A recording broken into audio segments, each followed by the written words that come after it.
Hello, tudo bem? Nesta aula vamos falar dos significados de default. Default, e essa é uma palavra extremamente comum no Business English, então é muito importante você saber os significados. Então vamos lá. O primeiro significado que eu quero trazer aqui para você é default, significa algo pré-definido, automático. Aqui ele é um substantivo, it's a noun, alright?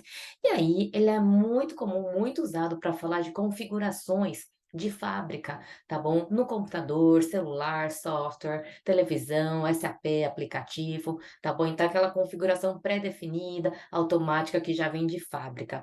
So, let's see some examples here. Google spends a lot of money to be the default search engine on most browsers and all US mobile phones. Então, o Google gasta muito dinheiro para ser o search engine, né? Então, o site de busca automático, tá? Aquele pré-definido na maioria dos browsers, dos navegadores. Então, quando você abre um navegador, já vem o Google, tá? É a página que abre lá para você, tá? E todos os celulares nos Estados Unidos, tá bom? Então, inclusive tem um artigo que fala sobre isso, fala do porquê que o Google faz isso. Se você colocar Google no campo de pesquisa da plataforma, você vai encontrar esse artigo, é um artigo bem interessante, alright? Another example, you can set printer ABC as your default printer. Então, você pode configurar aqui set. Set é outra palavra que tem milhares de significados em inglês, tá? Nesse contexto aqui, ele é de configurar, tá? Então, você pode configurar a impressora printer, a impressora ABC, ok? Aqui eu dei um exemplo, tá? A impressora ABC como a sua impressora automática, ok? Às vezes você está num escritório e tem várias impressoras, qual que você seta, que você configura, né, como a impressora automática no seu computador, alright? Change the default language of your computer to English. Então, mude, ok? O idioma automático, tá? Pré-definido do seu computador para o inglês. Isso te ajuda a aumentar sua exposição ao inglês, te ajuda a também aprender mais vocabulário, alright? Essa é a dica que eu dou sempre. It's important to change the default configuration of your smartphone to ensure maximum security.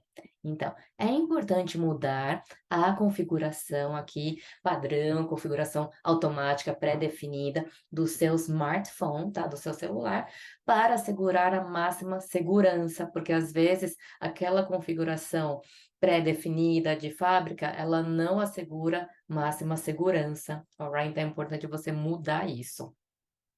E aí você pode encontrar by default. By default é por definição, no automático, se não for mudado, tá bom? Então é bem alinhado com o que a gente viu até agora. Então, por exemplo, as you enter a Zoom meeting, your camera will be off by default. Então, conforme, né, você entra numa reunião do Zoom, sua câmera será desligada, tá? Por definição, no automático. E aí, se você quiser que seja ligada, aí você tem que ir lá clicar. Senão, se você não fizer nada, por definição, no automático ele vai estar desligado. We've chosen to enable passwords on your meetings by default as additional security enhancements to protect your privacy. Então, nós escolhemos, né, permitir, ok, passwords, senhas, nas suas reuniões, by default, que por definição, no automático, como, aí aqui, additional security enhancements, como melhorias adicionais na segurança para proteger sua privacidade, para que não corra o risco de qualquer um entrar numa reunião que você tenha no Zoom, por exemplo, ok? E aí agora, default também pode ter outro contexto, outro significado, tá? Então, default também pode significar não pagar um dinheiro que se deve, tá? E aí ele pode ser usado como um verbo, tá? Não pagar, tá? Como um substantivo, como inadimplência, tá bom? Então aqui, esse significado de não pagar é que ser inadimplente, tá bom? Quando alguém não paga o que tá devendo, tá bom? Aí ele pode ser inadimplência também, então ser um substantivo, a noun.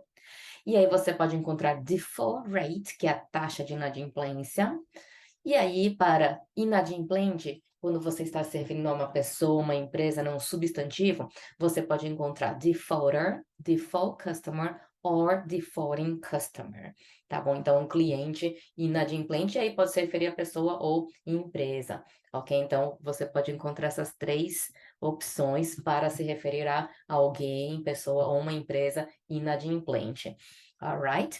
E in default é inadimplente, mas aqui no sentido de adjetivo, tá bom? Então você vê que apesar de no português a gente usa a mesma palavra inadimplente, em inglês temos palavras diferentes. Isso acontece em diferentes ocasiões também, não é só no default que isso acontece, alright?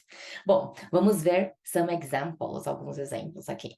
If for some reason a business defaults on a loan, the lender can take the agreed upon collateral asset as repayment.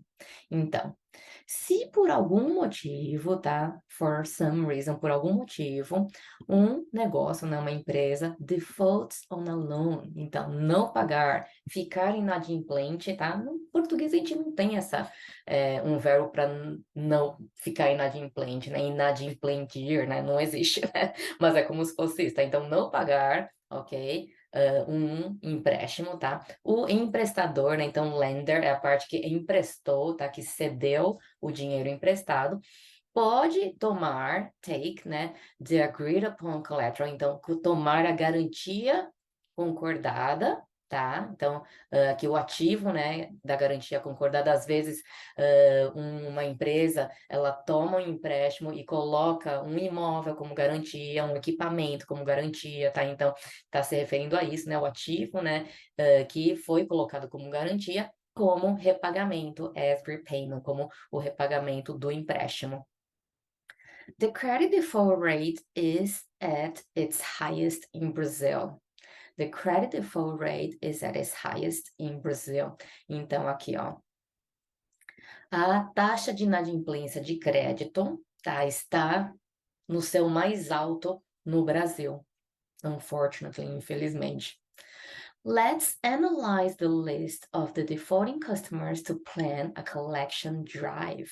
Então, vamos analisar a lista dos clientes inadimplentes, tá? Defaulting customers, os clientes inadimplentes, para planejar a collection drive. Então, aqui é uma iniciativa de cobrança, drive como iniciativa, uma ação, tá? E collection de cobrança.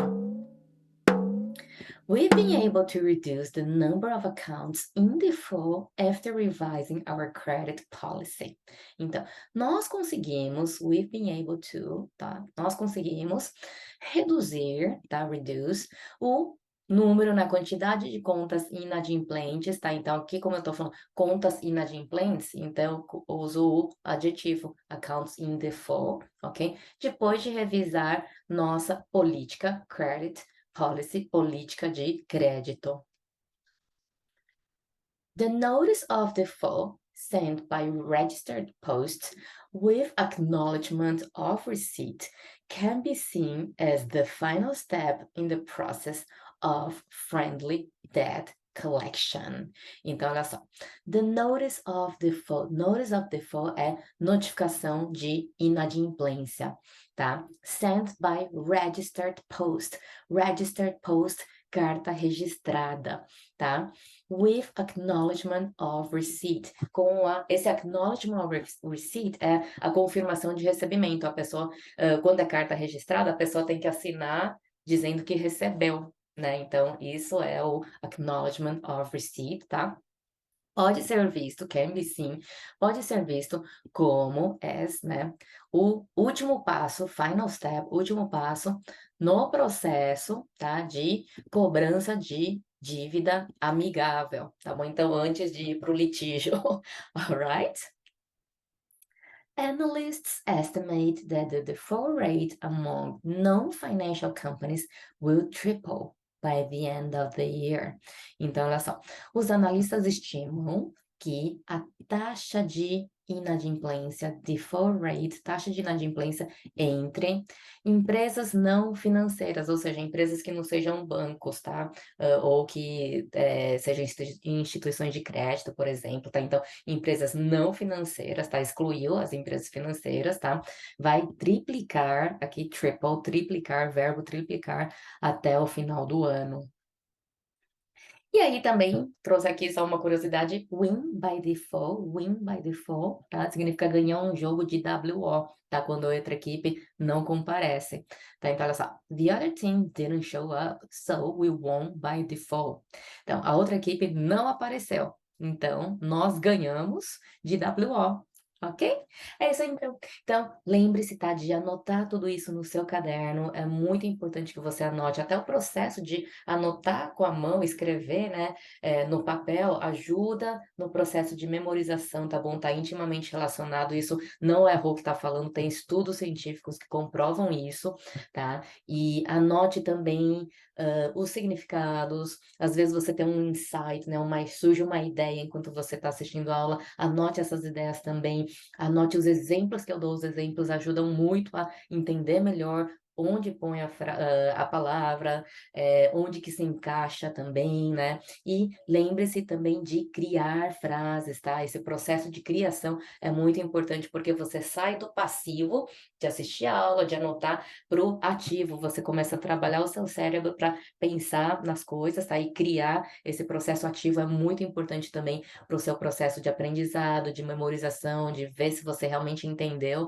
tá? E joga nos comentários para eu ver se tá tudo certinho. Se tiver dúvida também, põe nos comentários para te ajudar, alright? Gostou? Você quer aprender mais inglês útil e relevante para o seu trabalho, para sua carreira? Então eu tenho um convite especial. Venha para a próxima Maratona Business English. É grátis e online.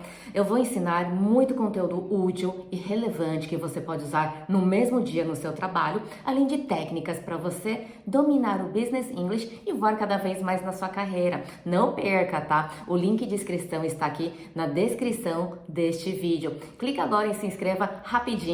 See you! Bye!